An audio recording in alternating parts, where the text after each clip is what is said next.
ఏలూరు జిల్లాలో ప్రజా సమస్యల పరిష్కార వేదికకు వచ్చే వారి సంఖ్య రోజురోజుకు పెరుగుతుంది. ఇందుకు కింది స్థాయి అధికారుల నిర్లక్ష్యమే ప్రధాన కారణమని ప్రజలు అంటున్నారు. కొత్త పింఛన్ల మంజూరుపై గ్రామ స్థాయిలో సమస్యలు పరిష్కారం చేసే అవకాశం ఉన్న సిబ్బంది స్పందించక బాధితులు జిల్లా కేంద్రానికి రావాల్సి వస్తోంది. సదరం క్యాంపులు సరిగా పనిచేయక ఇటీవలి కాలంలో కేసులు ఎక్కువవుతున్నాయి. ఎన్నో వ్యయ ప్రయాసల కోర్చి మీకోసంలో అర్జీలు పెట్టేందుకు బాధితుల్ని తీసుకుని ఏలూరు రావాల్సి వస్తోందని కుటుంబ సభ్యులు ఆవేదన వ్యక్తం చేస్తున్నారు. భూ సరిహద్దు నిర్ణయించకుండానే సమస్య పరిష్కారం అయినట్లు మెసేజ్ రావడంపై ఓ బాధితుడు ఆందోళన వ్యక్తం చేశారు. ఆయన గారికి పక్షపాతం వచ్చింది. 4 సంవత్సరాలు పెట్టండి.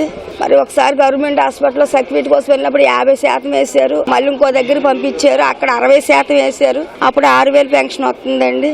కానీ ఆ 6,000 పెన్షన్ మందులకి డైఫర్లకి సరిపోవట్లే. అన్ని మంచం మీద చెయ్యాలి. నేను ఈరోజు ఏదో డిఎంఎస్ ఆఫీస్కి వెళ్ళండి, ఇది క్యాన్సిల్ చేయండి, మళ్ళీ సర్వర్ పెట్టండి అంటున్నారు.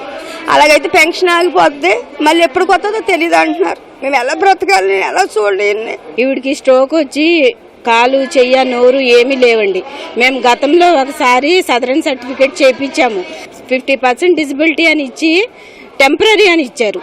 మళ్ళీ ఆ టైం అయ్యాక మళ్ళీ మేము సదరన్ పెట్టుకుంటే మళ్ళీ 90% అని ఇచ్చి మళ్ళీ టెంపరీ డిజబిలిటీ అని ఇచ్చారు. ఆవిడ 5 సంవత్సరాల నుంచి ఏ విధంగానూ రికవర్ అవ్వలేదు మనిషి. మాకు ₹1 పింఛన్ రాలేదు. మళ్ళీ మేము ఇక్కడ ఆశ్రయించడానికి వచ్చాం. వీళ్ళు 3వ మళ్ళీ పెట్టుకోండి అని అంటున్నారు మమ్మల్ని. ద్వారకా తిరుమల మండలం తిరుమలపాలెంలో మా మామగారికి 44 సెంట్లు సీలింగ్ ల్యాండ్లో భూమి వచ్చిందండి.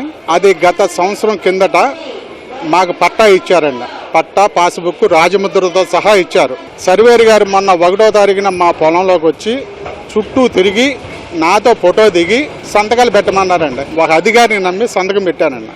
సరిహద్దులు చూపించడం జరిగింది, కొలతలు కొలిసి ఇవ్వడం జరిగింది అనేది నాకు మెసేజ్ వచ్చిందండి. కింద స్థాయి అధికారులేమో సరిగ్గా సమస్యని క్లియర్ చేయకుండా ఈ విధంగా చేయకుండానే చేసేసినట్టు అని చూపెడుతున్నారు.